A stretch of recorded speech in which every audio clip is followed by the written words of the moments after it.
All right, guys. Hello and good morning. This is Andy McCann here with another episode here on Fitness, Food, and Finance. And I'm going to answer a question that I got from the Survival Podcast. Another Andy sent a question in, and he's basically saying, how do I strengthen my back/spine? No, obviously you don't strengthen your spine. You strengthen your back muscles and all that.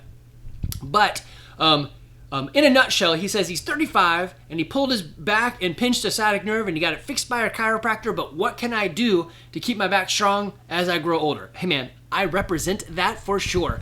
I pinched my back, it was maybe 2009, 2010, chasing a deadlift with Eric, Wes, and Shane. They're all bigger dudes and they're like, let's get to 400 pounds. And I was like, sure, why not?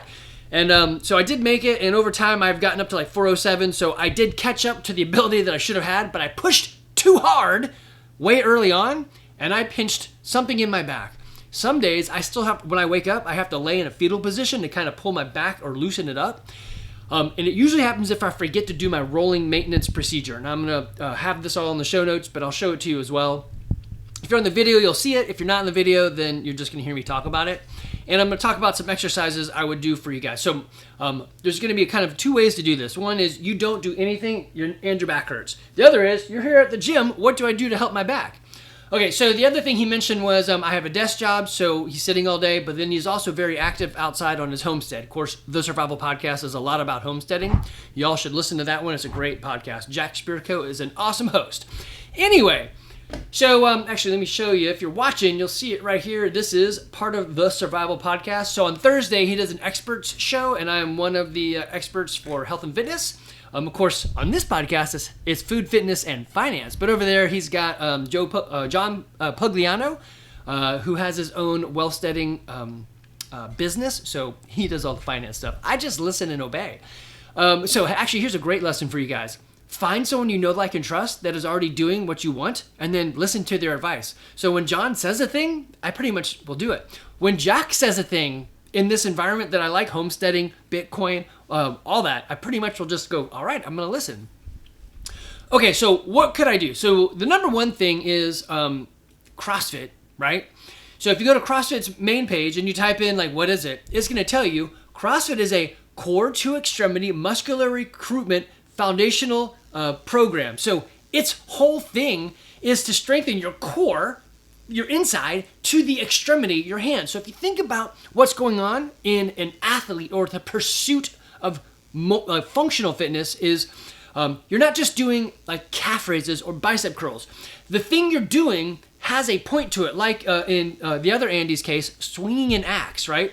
So you generate the massive momentum with your core, so like starting at your hip flexor, and then you bring it outward, and then the final expression of quickness is with your hand flicking down. So all the momentum has been gathered up, or think about it like a baseball. You don't flick your wrist for the throw, you wind up with all the parts of your body starting at your hip flexor, and then you unwind, and the last thing to go is your hand and your wrist whipping, pop, right? Or maybe your fingers even. So you can't lift with your fingers. That'd be dumb. It's not an extremity to core. It's a core to extremity. So how do you get your core stronger? CrossFit. Just do what we do. That's going to get it stronger. Now, you can chase stupid stuff like I did, which is outside of CrossFit. I just wanted to hit a 400-pound deadlift because it sounded cool.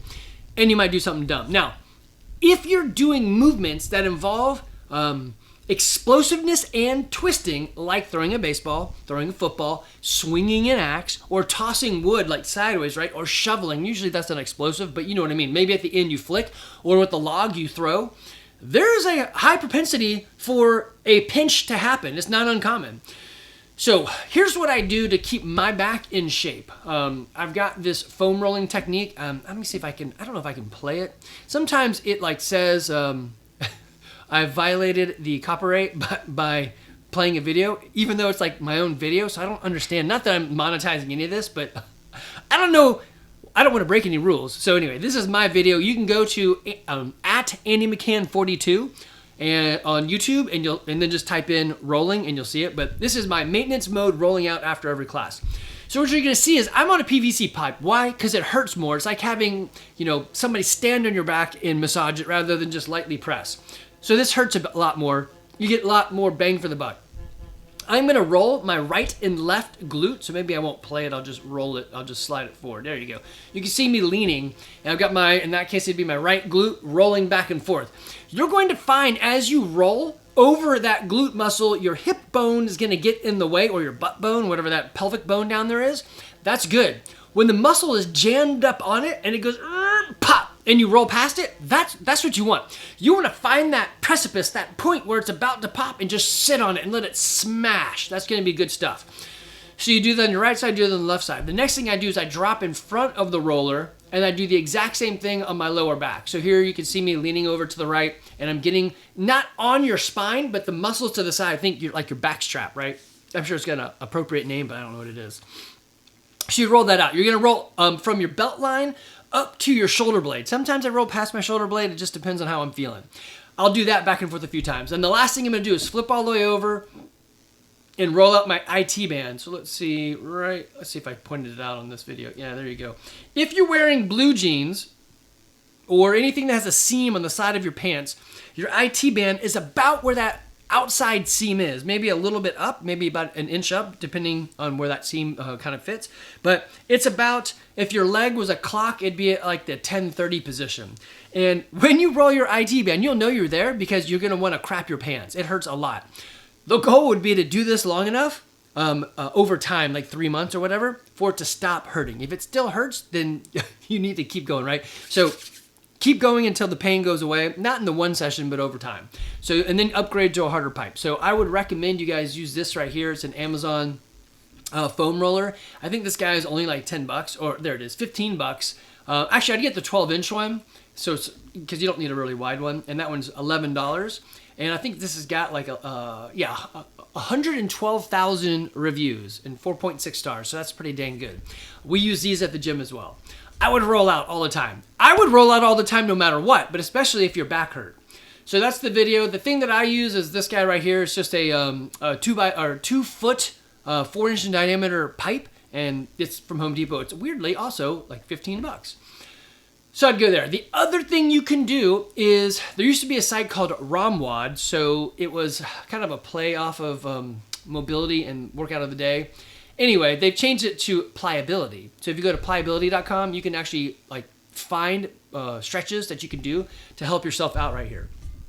Another way to do it is just simply do the stretches that make sense so you don't have to recreate the wheel. People have done this from time immemorial. So let me go first through the strengthening of your back. So if you just want to strengthen, you don't want to be healthy and fit, you don't want to look better naked, and you don't want to be harder to kill, you just want to strengthen your back, I would do back squat and a deadlift. So in a back squat or a deadlift, I would of course go full range of motion. Let's see if I've got a video of that I can show you guys right here. Let me pause you. There you go, right here. So if you go back to the YouTube and you type in under my channel, door jam squat, you'll see this. Basically right around the 8-second mark, I'm down in a deep squat and I'm pointing at my hip crease, showing that it's below the top of my knee. So that's a good squat. I would load with a bar on your back, right? But I would get to this position. I would probably stick to like 10 reps. That way it can't be too heavy. And I would really feel out my back, like, hey, let's not push this too far. Never belt, because you're trying to fight the fact that your back doesn't feel great. You don't want to give your back fake support. You want it to do all the work. Anyway, so back squat. You can change it up with doing tempo, so like 5 seconds down and then spring back up, or 5 seconds down, 5 seconds up. That's totally fine. Just realize when you do tempo squats, you'll do a lot less weight. But the weight isn't the thing. It's strengthening your core. Okay, so when you kind of like drive in your core, one way is just to squeeze, like you're trying to poop, right? You just squeeze, and that's one way to strengthen your core, or to create a tight core. Another way is to take your 2 index fingers, put them underneath your rib cage, like lean back and put them under your rib cage, and then squeeze down. When your fingers pop out, you're squeezing your core. The other way to do it, which is a little harder to hold on to, but if you think of a Kegel, what do they call them? Not a Kegel squat, just a Kegel, I guess. So you're squeezing that muscle that's kind of like weirdly between the, your private stuff. Anyway, you're squeezing that Kegel area. You want to squeeze and squeeze up through the inside. So think, can I squeeze up into my spine? And then bring your rib cage down around that. That's going to create incredible support. It's hard to hold on to when you're doing multiple lifts. It's easier on a 1 rep max, and I would not do a 1 rep max, especially if your back hurts. I pretty much never do those now. So Andy had asked, how do I do this into my old age? One is don't do 1 rep maxes anymore. That's just for showing off for the girls. Doing reps and sets are for strength and longevity. The other lift I would do is the deadlift. Everything applies to that as well. Get a good range of motion. That one's hard to mess up because the bar's on the ground, and then you're standing up tall. Okay, so those are the specific things I would do for strengthening. Maybe you can add in some sit-ups so you can have some flexibility. You could think GHD sit-ups and back extensions and hip flexions, but I don't know, man. I'm just not a fan. My back feels weird when I intentionally give up that lumbar curve, so I probably wouldn't do that. Probably. Andy McCann does not do that. I would not recommend, Andy, you do that unless you play around with it and you're like, oh no, it feels good. A couple of the guys in the gym swear by it. I hate getting on the glute ham developer, the GHD machine. No, thank you. Okay, so other questions on this is what about stretching? What would you do there? Yeah, and there's some good things you can do. So one, that child's pose is good, the fetal position, whatever you want to call it. But two, so we've already kind of gone through the core strengthening. You can do that. You want to strengthen that posterior chain, and then also this mobility and flexibility. This is where Pilates and yoga come into play. So you're gonna have to Google these because I reviewed my notes because I do make some notes, and I was like, I can't explain these very well. Even when I say it and I know what I'm trying to say, it still sounds stupid. But anyway, you could do a bird dog. You could do the cat stretch. You can do, what's it called? Child's pose. You can do side planks. Also glute bridges, and there's multiple ways to do it. I like glute bridges where you're using both legs as well as going single leg, or you put one out. You have a Superman hold. You can do that laying on the ground, or you can try to do it while hanging from a rig. The next one is dead hang, so you're going to be hanging anyway, so maybe you get a 2-for-1 there. Romanian deadlift, farmer's carry. I'm a much bigger fan of the suitcase carry, but not as many people believe in it. So farmer's carry, think I'm carrying 2 things, one in each hand, and it's just heavy and I'm walking, right? A suitcase carry, same thing, but only using one hand. That really causes the non-loaded muscles to really squeeze down to keep you from bending over. The suitcase carry is very particular. As a matter of fact, I think I did a video on that. Let me see if I can find it and pull it up. All right, there it is. It's called Suitcase Carry on the Horizon. I should probably change the name because I was saying that it was coming. So I should just change it to Suitcase Carry. Anyway, if you're looking at the video, great. If not, I'm going to explain it to you. So I've got a lighter weight. In my case, it's about a 20-pound dumbbell or a kettlebell. And you want to pull it about 1 inch off of your leg and then stand super straight. So you don't want it to tip you left or right. You want to be able to stand normal even though you're pulling your arm and the weight off to the side. They're going to take very robotic steps and then switch hands, do the exact same thing. So suitcase carry is pretty good. You also got some Jefferson curls. Okay, more on the stretching is, I think I might have said this one, but the cat-cow, and then you've got hip flexor and hamstring. The old sit and reach, it sucks, but man, it's very useful. So if you can't reach your toes, no problem. Just grab onto your leg and just hold down. Or if you want a little extra stretch, you can get a band, put it around your toes, and pull it so that you're leaning over and kind of cantilevering yourself over. So that's a good one right there. You definitely want to be stretched and warmed up. There is a lot of stretching that goes on during a warm-up or like beforehand. It almost really doesn't help unless you're already warm. So you know me, if you're seeing me in the gym, I have a hoodie on and I have my pants on. I'm staying warm. A lot of that is because at the end of the workout, I'm going to be doing some rolling and stretching. So being super warm is really good when you're going to go into this whole mobility and flexibility and stretching and mobilizing and all that. If you have a sauna, which I don't, you can jump in that. That's going to heat you up artificially. You don't have to be moving. And you'll be a lot more supple for this movement. Okay, something else that I did for the Survival Podcast the other week, one of the guys had a question, what about, what can I do if I'm at a desk or have a stand-up desk? So I did this mostly for the Survival Podcast, but anybody else can go here and look at these resources totally free.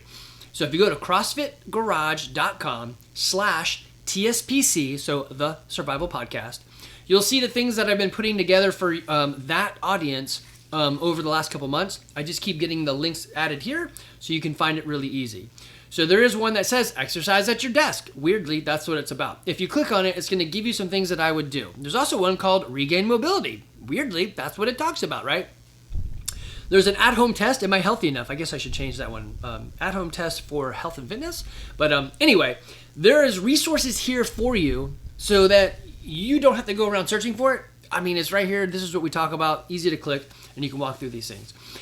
Exercising at your desk is awesome. You don't have to. Let me take that back. You're not going to be exercising in terms of, oh, I'm sweaty, or oh, I gained muscles.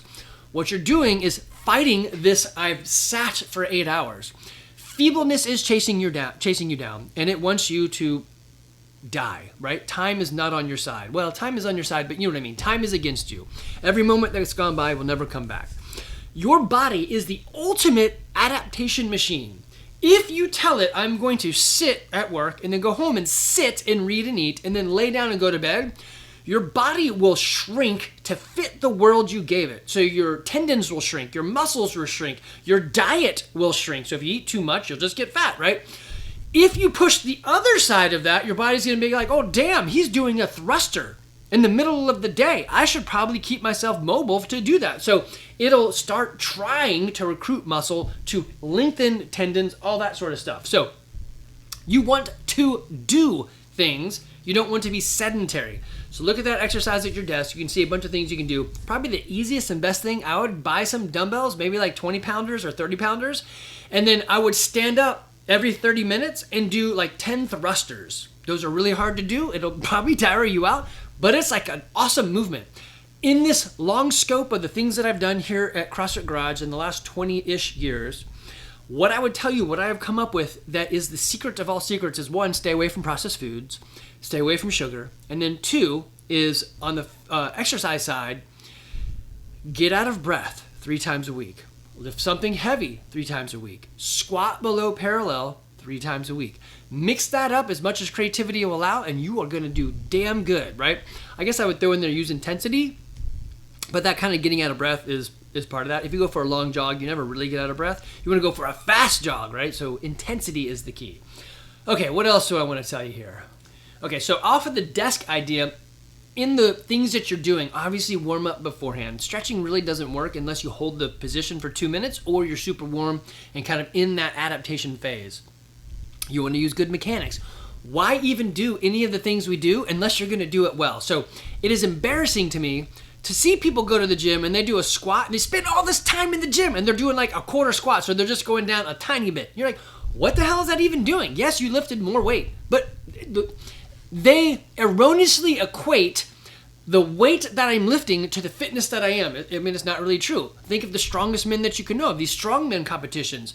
Are they the fittest that you know? No, they're very particular in the thing they do. They're good at being a strongman. But if you had asked them, let's go run a marathon, they would die, right? Same thing on the other side. You look at a marathoner and you're like, hey, are you the epitome of fitness? She's like, hey, help me lift some concrete bags to build a concrete patio or whatever. They're probably not going to be able to do it, right? So health and fitness is a combination of those things.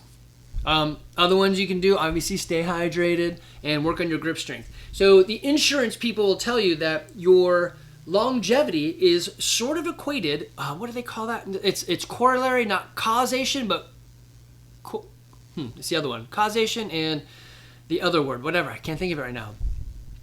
Anyway, they say that if you floss, then you're going to live longer. If your grip strength is high, then you're going to live longer. It has nothing to do with flossing or grip strength. Those are just things that indicate the type of person you are. So if you floss, you're the type of person who will do those detailed things, and those detailed things add up. Flossing doesn't really have anything to do with it. Grip strength doesn't have anything to do with it. If you had no hands, but you did all of the things that gave you grip strength, you would live longer, because basically you can't deadlift unless you're gripping, right? So grip strength is kind of the side thing you can measure that says I did all the prerequisite work. Okay, this doesn't have to be complicated, but it certainly isn't always simple. You have to do the things. I do this every day. Even today, I woke up late, my timing was off, Levi was home from college, I was like, dang it, I can't make it to the gym the time I thought I was, but today is a 2,000 meter row. I have 2 rowers in the basement. I will go downstairs and row. That way, I will be here when he's waking up and getting ready to leave, because I wanted to be able to see him, right? Which I had to pause in the middle of this and go talk to him. So somewhere in here, he gets a little herky-jerky. It's because I was like away for like 20 minutes and forgot where I was. Anyway, you should always solve one problem at a time, right? First problem was I want to let my college kids know that I'm there for them, so I need to actually show up. So while this is important, that is important. Okay. Yeah, and I already lost where I was. Your grip strength, final thoughts is do this every day. I do this every day.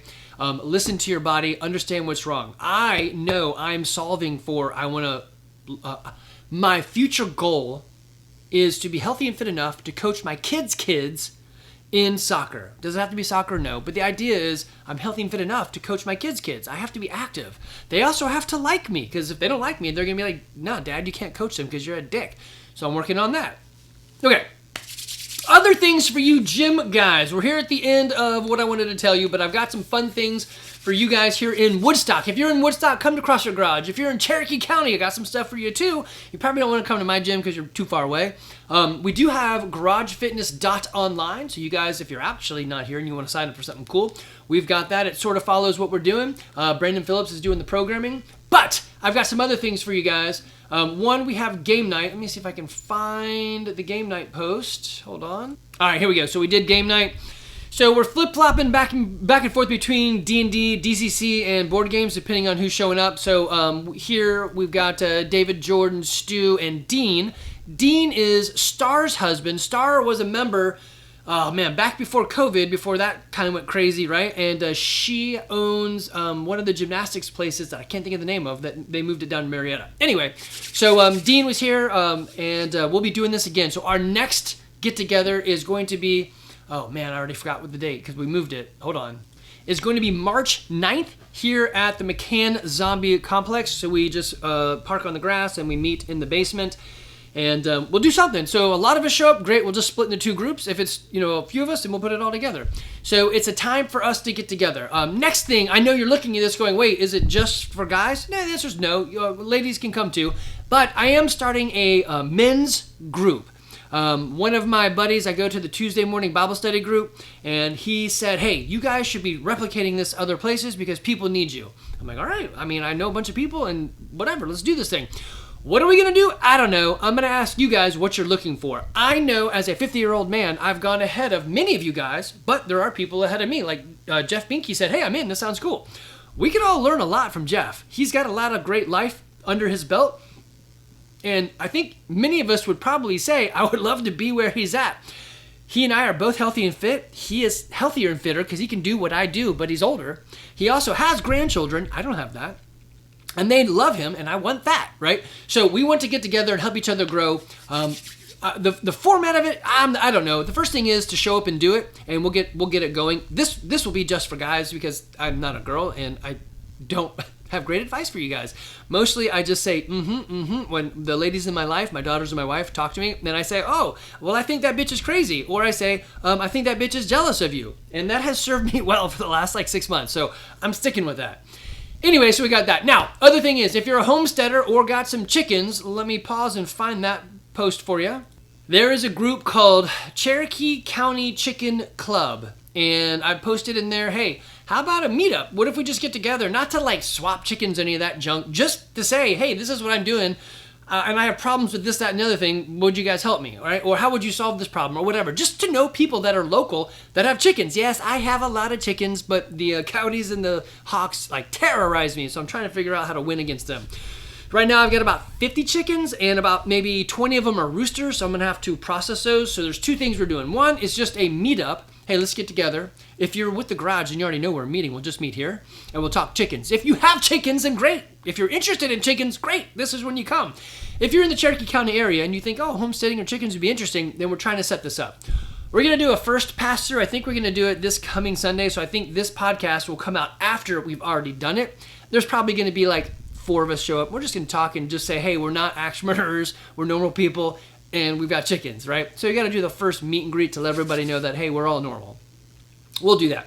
At a later date, we'll do. I will host a how to process a chicken, and of course they'll all be roosters because I got to get rid of some roosters. You can't have that many roosters; they just wear out the hens really bad. I've actually had some roosters kill a hen because when they jump on them, they put their pinions, their talons into the under the wing area to hold on, and they will scratch them. And those talons are pretty damn sharp, so you got to watch out there.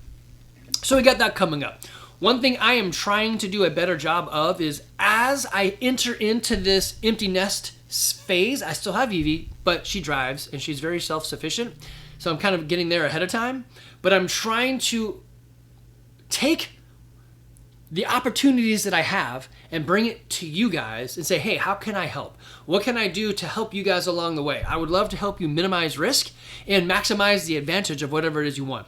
One way to minimize risk is like stop eating stupid crap and don't buy stupid stuff, right? That's an easy one. The podcast is called Fitness, Food, and Finance, right? You typically, those three things go together. The weird thing, the other one that goes with it for longevity is connection. And I'm trying to help us develop that connection in a thoughtful manner, like a men's group. So will it be that men's group, will it be specifically Bible-based? No, but I mean, I am a Christian, so I'm going to give you philosophy and advice that's from that. So if you're like, no, don't join that. Somebody else can start a different group that has nothing to do with it. But it's very hard to talk about morality when at the end you don't have like a moral compass, in my opinion. I'm not saying you have to be a Christian. I don't really care. Do what you want to do. As a matter of fact, in our small group, we're going through Acts, and one of the guys said, hey, you guys should feel compelled to witness to others. And I rose my hand. I was like, man, I'm not compelled to witness to anybody. I feel like if I'm led to do anything, my thing is to help people live longer. So not to find believers, but to help like maybe believers or anyone just have a longer, better life. That's what I feel led to. Weirdly, I'm already doing that, so I guess that's good. I'm in the business of what I do. But anyway, so we have got these things coming up. We want to build community. We want you to be healthy and fit. We want you to be well invested. I'd probably say if you're on the financial side, the best thing you could ever do is just go talk to Aaron Vincent or Matt Decker or Aaron Dixon or Alex Searcy or Brady Watkins or, oh man, I'm sure there's another one that I'm forgetting. There's 5 of you. Is that 5 or 6? I feel like there's another one. I cannot remember. But anyway, go talk to those guys. They work at Vincent Financial, and I mean, their whole gig is to help you with retirement, and that's what we want. We want money to retire, and I want you to have the health to retire. So, all right, guys. Hey, this is Andy McCann here in Woodstock, Georgia. If you're here in Woodstock, come join us, CrossFit Garage. If you're not, we have garagefitness.online. You can jump in there right now. It is free. It'll probably be free for all of 2025 as we built it out. We literally just started it before the year turned over. So it's still a work in progress, but Brandon Phillips is putting the programming in there, and you can follow along and do your own thing at home. It helps if you have a lot of like a home gym or a garage gym or a basement gym. But if you just have dumbbells, you can do this too. You can also, if you're like, dude, I don't want to do that, but I'd like to follow what you guys do on CrossFit Garage. Well, one thing you could do is just go to our website, CrossFitGarage.com, click on Gym Info, and then click on WOD, W-O-D, and it actually tells you what we're doing in the workout. And at the bottom, you'll see of the workout, it says an at-home option. So you have an at-home option. You're at home. You can totally do this. I don't mind. Follow it. Great. But I would love for you to be part of the community. Okay. Y'all take care. Have a great one. I'm always here for you.